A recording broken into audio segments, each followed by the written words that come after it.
એક શેઠજી જતા હતા સરોવરના કિનારેથી, એમાં એક માછલું ઉછળીને પડ્યું અને પડ્યું એટલે પેલા શેઠજીને એમ જેવું માછલું આવ્યું, મારા જેવો નગર શેઠ પાણીમાં થોડી રાખે, લાવો એને દૂધનો કટોરો લાવો અને દૂધમાં રાખીશ, મારા જેટલો મોટો શેઠ પાણીમાં રાખતો હશે. દૂધના કટોરામાં માછલીને નાખ્યું ને તડપવા લાગ્યું માછલી. મારા જેવો શેઠ પાણીમાં તો ના રાખ, લાવો મધનો કટોરો લાવો, મધમાં નાખી એમાં તડપવા લાગી માછલી. અરે મારા જેવો શેઠ પાણીમાં ઘીનો કટોરો લાવો. એટલામાં એના મિત્ર આવ્યો કે સુવાના જીવન જોડે રમત કરે છે, માછલીને પકડીને જ્યાં પાણીમાં નાખી હસતી રમતી આગળ જતી. શેઠજીએ લાઈફ સ્ટાઇલ સુધારવાનો પ્રયાસ કર્યો માછલીનો, પણ લાઈફનો વિચાર ન કર્યો. એનું જીવન તો પાણી છે. મછલી જલ કી રાની હૈ, જીવન ઉસકા પાણી હૈ. એનું જીવન તો પાણી છે. એને લાઈફ સ્ટાઇલ સુધારવાનો કે ઉત્તમ લાઈફ સ્ટાઇલ આપણની લાઈફનો તો વિચાર કર, એનું જીવન શેમાં છે એનો તો વિચાર કર. ક્યાંક સ્તર સુધારવામાં, જીવન સ્તર સારું થાય, જીવન સ્તર સુધારવામાં જીવનનો ભોગ ના આપી દે એનો વિચાર. તો બુદ્ધિનાશાત પ્રણશ્યતિ, એટલે બુદ્ધિનું રક્ષણ કરજો. તમે દુનિયામાં ગમે ત્યાં જઈ આવો, બુદ્ધિના રક્ષણની બે જ જગ્યા છે, મંદિર અને કથા. ત્યાં જ બુદ્ધિની રક્ષા શુદ્ધિ થાય. જેમ કારને સર્વિસમાં તમે આપો છો ને, કારને ક્યારે આપીએ આપણે? ગરમ થઈ જાય, ચાલુ ન થાય, ધક્કા મારવા પડે. ઘણી વાર માણસો એવા નથી થઈ જતા, વાતે વાતે ગરમ થઈ જાય, ધક્કા મારી મારીને મોકલવા પડે, હવે તો જાઓ, હવે તો જાઓ. સમજી લો કે આને પણ સર્વિસની જરૂર પડી ગઈ. એટલે 7 દિવસ જ્યાં દ્વારકેશ લાલજીની કથા હોય ત્યાં સર્વિસમાં મૂકી દેવી. એટલે જેની પણ હોય આ તો ખાલી 7 દિવસ એને મૂકી દો. પછી જો, કારણ કે માણસ ઘરેથી બહાર નીકળે ને તો ભગવાન ઘણી બધી કાર ગોઠવી નાખે. સંસ્કાર, અધિકાર, અહંકાર, ધિક્કાર, પરોપકાર, આ બધી કાર દરવાજાની બહાર ઉભી હોય. હવે તમારે નક્કી કરવાનું કે આજે કઈ કારમાં બેસીને નીકળવું છે. અને જે કારમાં બેસીને નીકળશો દિવસ એવો જશે.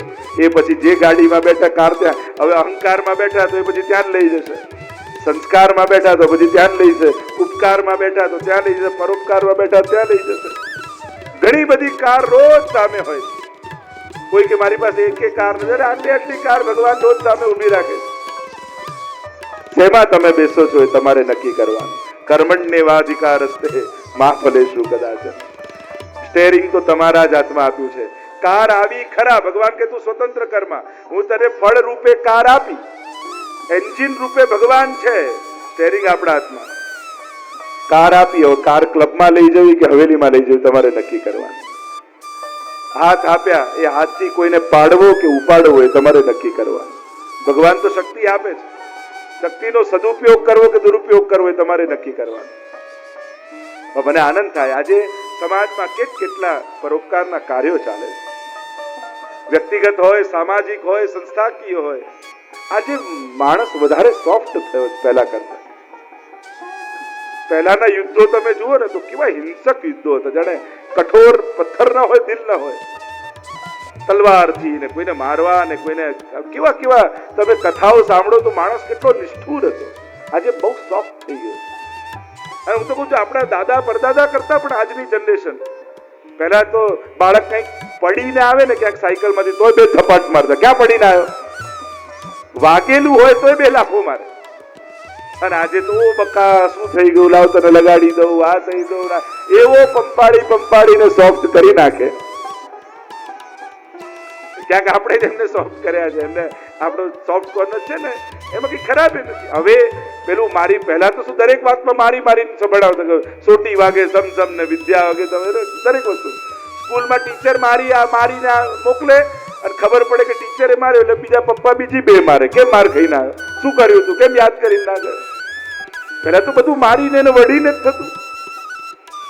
પહેલા તો બધી રીતે એવું તો ધર્મના ક્ષેત્રમાં, કોઈના પણ ક્ષેત્ર બધું વડીને જ શીખવાડતા. અત્યારે તો એક નાના 5 વર્ષના છોકરાને વડો તો એ ભાગી જાય. હવે તો બધું પંપાડીને, હવે તો માથે હાથ રાખીને. એટલે ઘણાને હજી એવું છે કે આને થોડો હેરાન કરીએ ને તો સમજણો થાય. હવે સમજણો નહીં થાય, તમારો વિરોધી થઈ જશે. એટલે ઘણાને એવું થાય કે આને થોડું હેરાન કરો, થોડો સ્ટ્રગલ કરે, થોડું આમ કરે.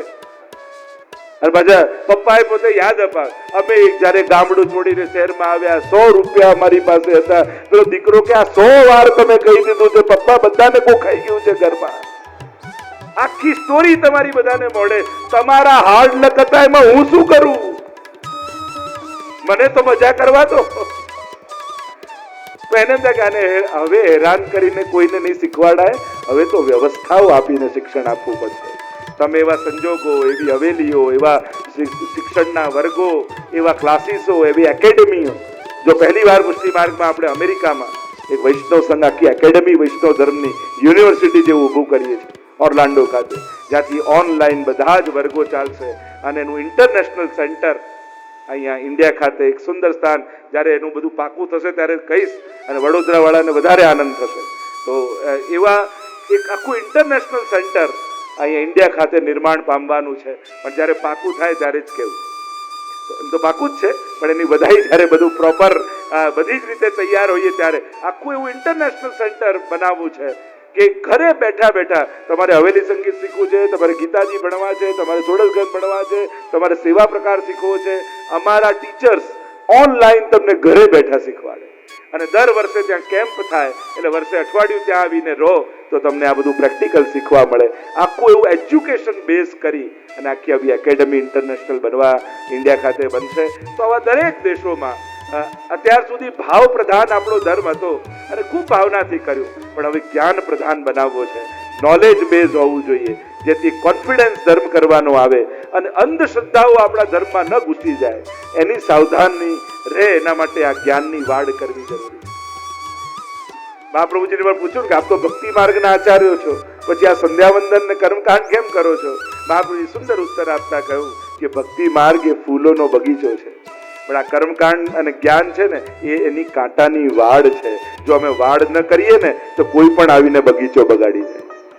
અને આજ સુધીના ઇતિહાસમાં ઘણાએ આ બગીચો બગાડવાની કોશિશ કરી, પણ હવે એવી વાડ બાંધવી છે કે કોઈ આ બગીચાને બગાડી ન શકે. તો અમારો તો નિયમ જ એ છે કે જ્યારે બધું નક્કી થાય, પાકું થાય, ઘણી જગ્યાએ એવી મોટી મોટી ઘોષણા કરે, આમ બનશે પેલું બનશે, અને બધું પત્રિકામાં ને ખાલી પેલા વોટ્સઅપ પર જ હોય, ક્યાંય દેખાય જ નહીં પૃથ્વી ઉપર. અને આવી ખોટી ખોટી જાહેરાતો ઘણી વાર લોકોની શ્રદ્ધાને ઠેસ પહોંચાડે. લોકોની શ્રદ્ધા તોડવી એ બહુ મોટું પાપ છે. ક્યારે પણ લોકોને એવા સપના ન બતાવો જે પૂરા ન થવાના.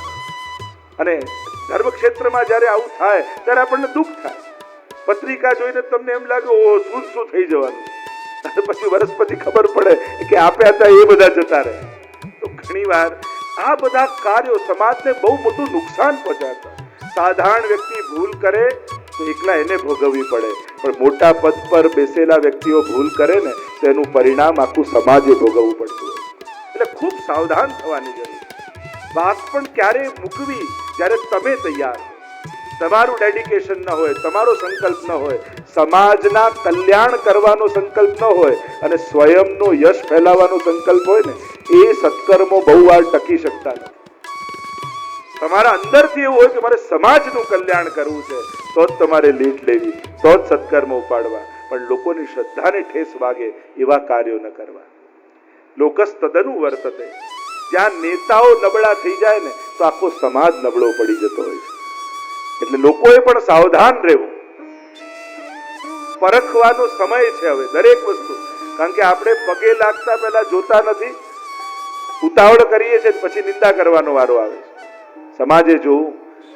હવે સમય એવો આવી ગયો છે કે દરેક વસ્તુ પરખી જોઈ અને પછી આપણે એને ફોલો કરવાનો પ્રયાસ કરવો. કારણ કે હવે ઇન્ટરનેટ, વેબસાઇટ, ફેસબુક ને એવા માધ્યમો મળી ગયા કે લોકોને પ્રભાવિત કરવા બહુ સહેલા થઈ ગયા. નેતાઓ જોડે ફોટા હોય, એક્ટરો જોડે ફોટા હોય, આની જોડે એમ લાગે કે ઓહો હમણાં શું કરી નાખશે, પછી કઈ ના હોય, એ સ્ટેજ પરની જ મહાનતા હોય.